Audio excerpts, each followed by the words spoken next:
Chapter 7. The season was drawing to its dusty end, and everyone I knew was arranging to go away. Mrs. Strickland was taking her family to the coast of Norfolk, so that the children might have the sea and her husband golf. We said goodbye to one another, and arranged to meet in the autumn. But on my last day in town, coming out of the stores, I met her with her son and daughter. Like myself, she had been making her final purchases before leaving London, and we were both hot and tired. I proposed that we should all go and eat ices in the park. I think Mrs. Strickland was glad to show me her children, and she accepted my invitation with alacrity.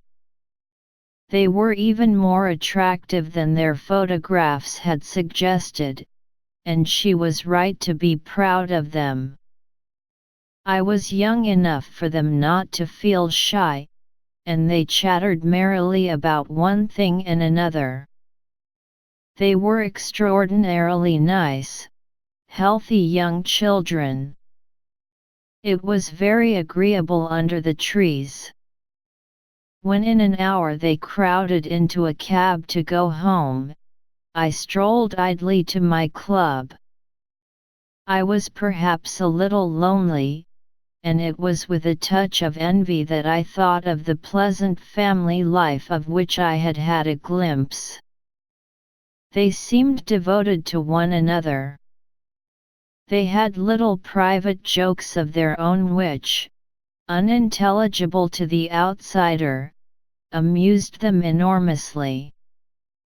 Perhaps Charles Strickland was dull-judged by a standard that demanded above all things verbal scintillation, but his intelligence was adequate to his surroundings, and that is a passport, not only to reasonable success, but still more to happiness.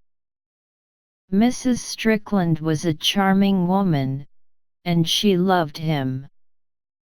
I pictured their lives, troubled by no untoward adventure, honest, decent, and, by reason of those two upstanding, pleasant children, so obviously destined to carry on the normal traditions of their race and station, not without significance.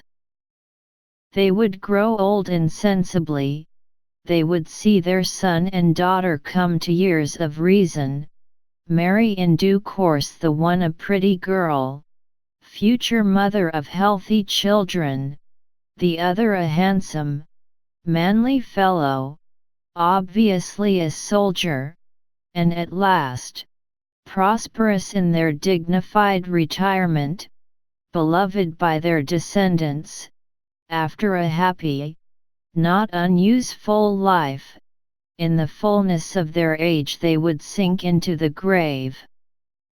That must be the story of innumerable couples, and the pattern of life it offers has a homely grace. It reminds you of a placid rivulet, meandering smoothly through green pastures and shaded by pleasant trees, till at last it falls into the vasty sea, but the sea is so calm, so silent, so indifferent, that you are troubled suddenly by a vague uneasiness. Perhaps it is only by a kink in my nature, strong in me even in those days, that I felt in such an existence, the share of the great majority, something amiss. I recognized its social values, I saw its ordered happiness, but a fever in my blood asked for a wilder course. There seemed to me something alarming in such easy delights. In my heart was a desire to live more dangerously. I was not unprepared for jagged rocks and treacherous shoals. If I could only have change and the excitement of the unforeseen.